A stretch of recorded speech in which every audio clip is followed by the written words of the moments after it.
Well, hello and welcome to another episode of Temporary Australians. I'm Jonesy and welcome to Hirsty's Last Ride. Our good friend and colleague Greg Hirst passed away at the start of 2017. So Temporary Australians, our final Temporary Australians, is dedicated to his memory. In this episode, we go on the Kobbers Easter run with Hirsty.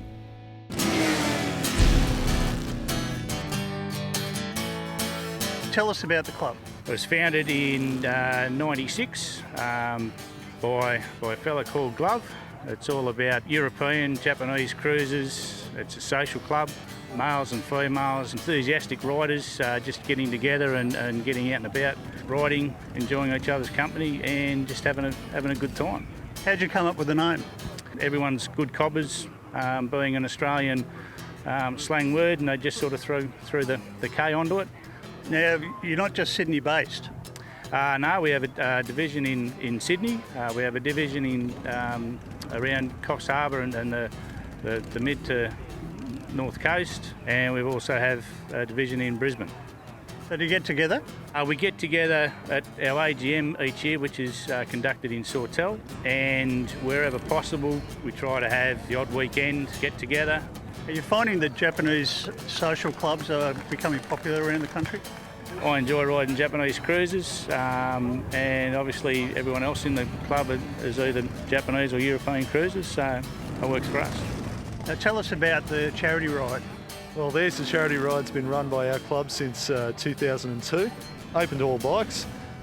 We run a ride which people pay to enter out to the Children's Hospital at Randwick.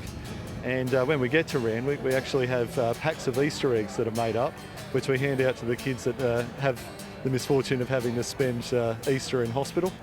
And all the money that we raise from the ride itself is actually donated to the Children's Hospital so that they can buy different things that they need for the hospital to actually run. So it's actually a really, really good charity, and we try to get involved in it. It's beautiful weather for it today. So yeah, hoping to have a good day.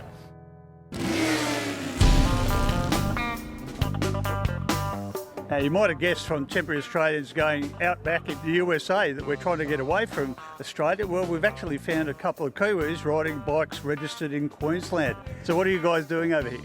We travelled around Europe and got a pretty cheap price to ship the bikes back via the States. So I thought, why not do the States, Pacific Northwest while we're at it.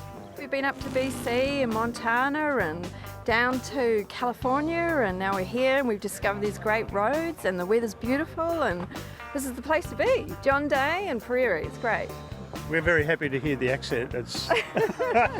Now tell us how you find riding with an adventure bike. Does he go off-road on you? No, he doesn't. He has to look after me and I can't quite do that on my little bike. So I'm a little pipsqueak. I'm only about 5'1". So I ride a KTM 390 single, so it's a little Duke, and I can take it off-road if I really have to, so I've done a bit of shingle, but most of the time I'm on-road. And I can keep up with this bike though, it's amazing, it goes around corners very quickly. So she is good? She is good, yeah. We had to get out of the way of some dodgy traffic at one stage, and I tore off at a fair pace, and I thought, oh my God, where's Lucy? I looked over my shoulder, she's right there in the mirror, so I haven't... It's a single cylinder, it's 400cc, but she doesn't let that slow her down. Tell us about your bike. It's V-twin adventure bike, 1200cc, made by the Austrian company KTM. It's a great ride, fully adjustable suspension, traction control, a lot of electronic goodies to help keep me upright, help keep me up with Lucy on the 390 here.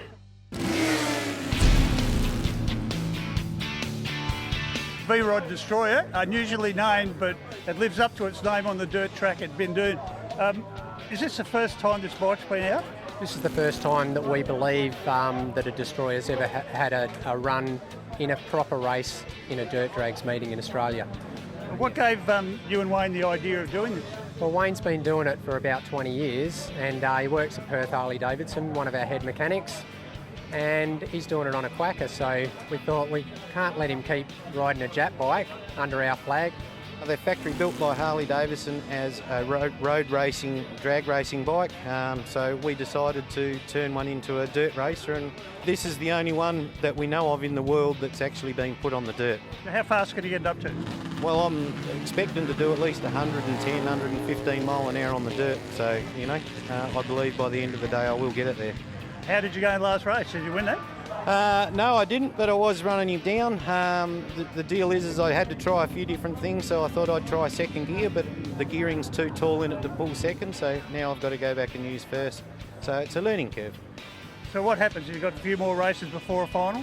I've got another qualifying race, and then we'll go into eliminations, and hopefully I'll have it all sorted by then. And that's when it'll get serious. Yeah, that's it, go all out. So what's the category that you're actually racing in? This one's running in modified Harley, which is basically a street type bike with knobby tyres or paddle tyres on it. So that's the only change to it? Yeah, that's all I've done is change the tyres and yeah, put it straight on the track, you know, because it's supposed to be the best that Harley have out of their arsenal of hotted up parts. It's all in this bike.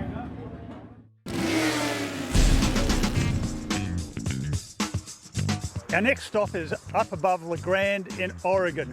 A couple of miles up into the foothills and you find this really excellent motorsport park. Tell us what you do here. I manage the park for Union County, developing the motorized trail system for motorcycles, ATVs, Jeeps, and then we have a non-motorized element on the other side of the hill here. Do people bring their own bikes or do they have to hire them from you? No, they bring their own bikes. You need a ATV permit. Other than that, it's free to ride up here. Now, what sort of layout have you got for this sort of transport? Right here, we're at the main trailhead. So here you are to unload. We have a free campground adjacent here, a kids track across the road, and motocross track being developed. And then we have 40 miles of motorized trails out behind me. Diverse mix of motorcycle, ATVs, side-by-sides, and Jeeps. So how do people find their way back? I mean, is it signposted or have you got to take technology with you to get back? Well, technology makes you feel a little better, but we're working to improve our signage throughout. It's pretty well signed, a map associated with that, and kind of the lay of the land here. We're kind of the top of the hill. You can see the valley bottom, and you have some landmarks for some reference, but easy to find your way back. So are people effectively up to their own devices when they go for a ride here? Yes, absolutely. So you just sit here in your car, counting the heads, collecting the money, and then go for a ride? No, it's free to play up here. That's the beauty of it. Yeah. So yeah, no, I try and keep the trails safe and fun and inviting, and the rest speaks for itself. Are you getting many motorcycle riders make use of the facility? Yeah, more and more all the time. The addition of the motocross track across the road is really stirring up excitement. So, you know, it's not just your trail riders. You also have motocross riders here, and it's just a good family environment. You know, we built everything that there's an easy option to encourage more of a family environment, to bring your kids up here and teach them to ride along with you so you can do this sport as a family on into the future.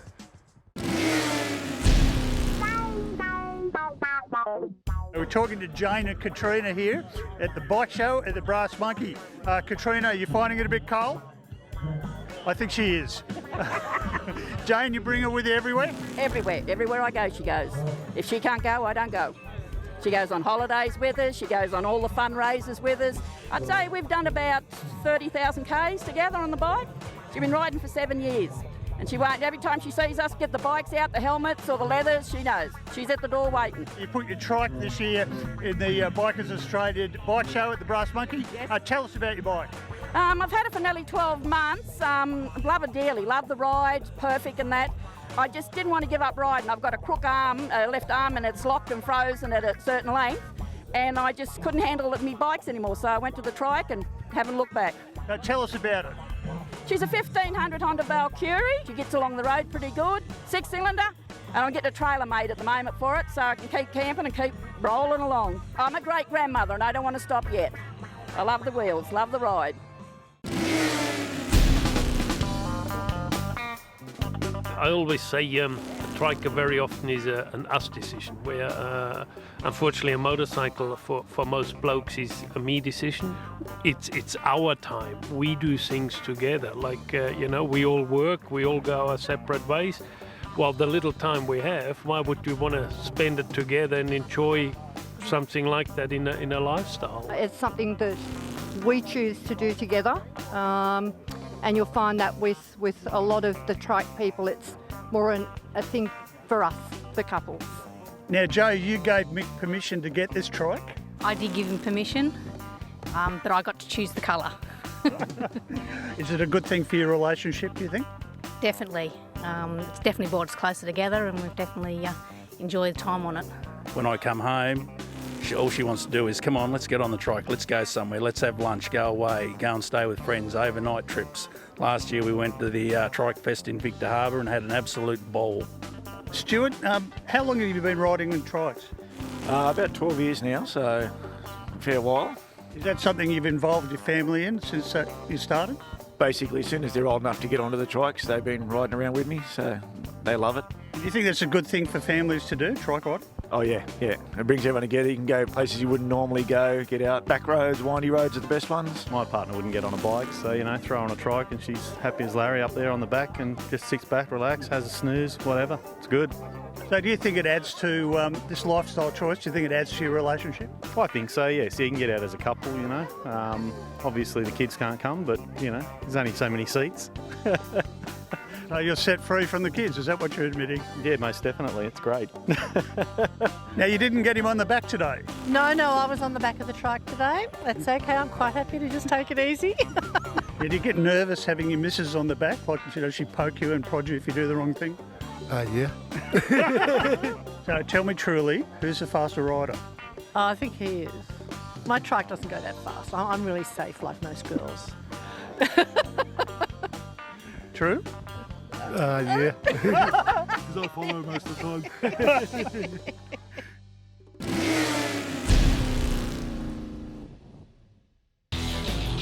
Not every day you go on a ride with politicians from New South Wales Parliament, but I was surprised at some of the bikes that turn up, and some of them are very different.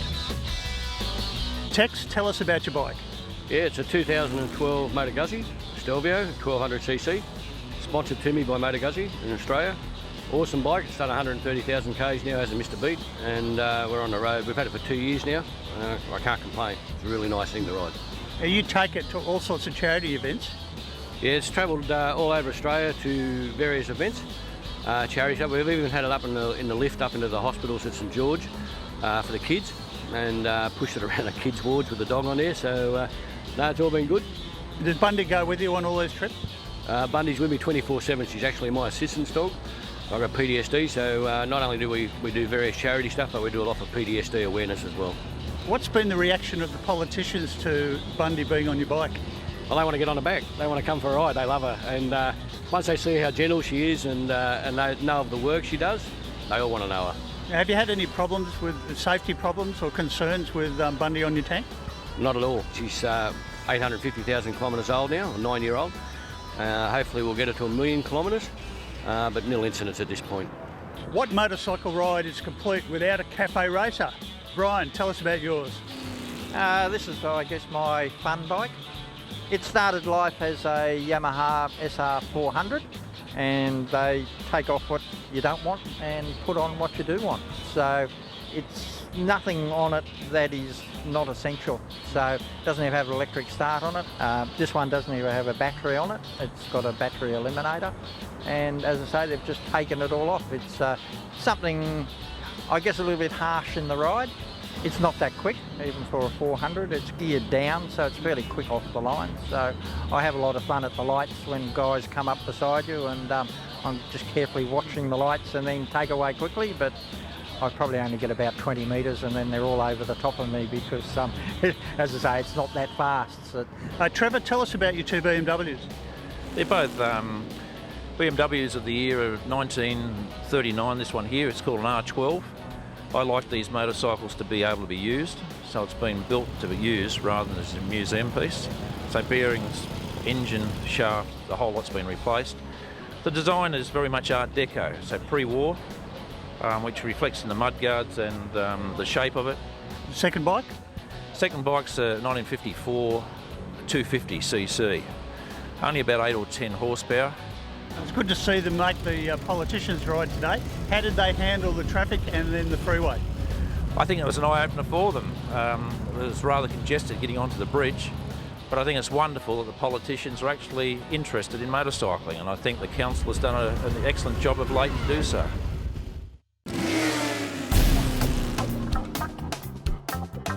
Is profiling an issue in Victoria in any form, do you think? The VMC hasn't had an inundation of complaints about being pulled over just because you're on two wheels. But I have heard anecdotally that sometimes that does happen. The police operation Motus in Victoria, which is ongoing now, is all about stopping people because of how they look or what they ride rather than what they've done. So does that mean that people just in open road situations are being pulled over even if they're behaving? Oh, absolutely. They put about 8 police across Lygon Street just here in Carlton.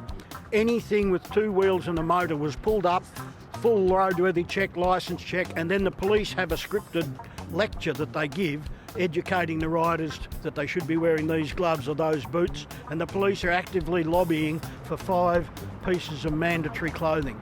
That's wrong. Social profiling of motorcyclists or anyone with a criminal history is absolutely wrong. 2 years ago, there was 3, myself and 2 others, in a park similar to this, and we were having a photo shoot like this and we were giving away toys. One of the gentlemen I was with, a motorbike rider, needed to go to the toilet. He went into the hotel and he was told to take his vest off. He wasn't a 1%er or anything like that, not that that mattered. He was told to either take his vest off or leave. He left. In New South Wales, there's a number of places where all colours are banned from licensed premises. Parramatta, where I live, is one of them. So Christian clubs, military clubs, social clubs, we can't go into premises to have a meal if we've been on a ride. They're using the laws to their advantage, but they're discriminating and it shouldn't happen. Social profiling by the way we dress shouldn't happen. And it's getting worse, Greg. We're seeing now with people with visible tattoos being also told that they cannot come into a establishment. I have noticed in the media down here there's been an ongoing call from within the police force for greater discretionary power so they can use them ostensibly to target certain motorcycle clubs and organised crime. Do you think that's likely to come in here? It makes my blood boil. This is Australia, it's a free country, and we employ police. They're paid to look after us, to fight crime, to keep the peace and so on. They're not paid to discriminate against any type of road user and just pick on them simply because of what they've chosen as transport. Do you think a Bill of Rights is a good thing to have? I certainly think a Bill of Rights for Australia is a step forward. We need to look at what we can do to make it a fair and a decent place to live for our children and for people moving forward.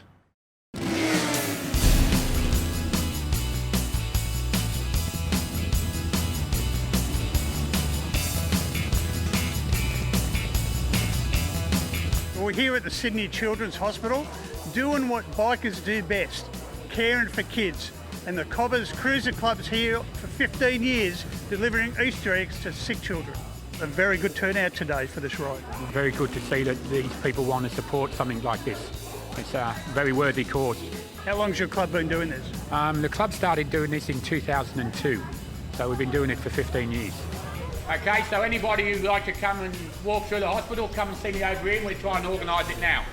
How does the hospital feel when you guys turn up on bikes? The hospital love it. The nurses, every time we go in, oh, is it that time of year again? It's an amazing thing that the club does for the hospital and for the children, and we welcome it every year. We look forward to it every Easter, and we know it's something that's coming up, and we all get excited, and we love hearing the bikes go down the street, and the kids all race to the windows and look out at what's going on. So yeah, the hospital loves it, and it's just a great thing that they donate their time.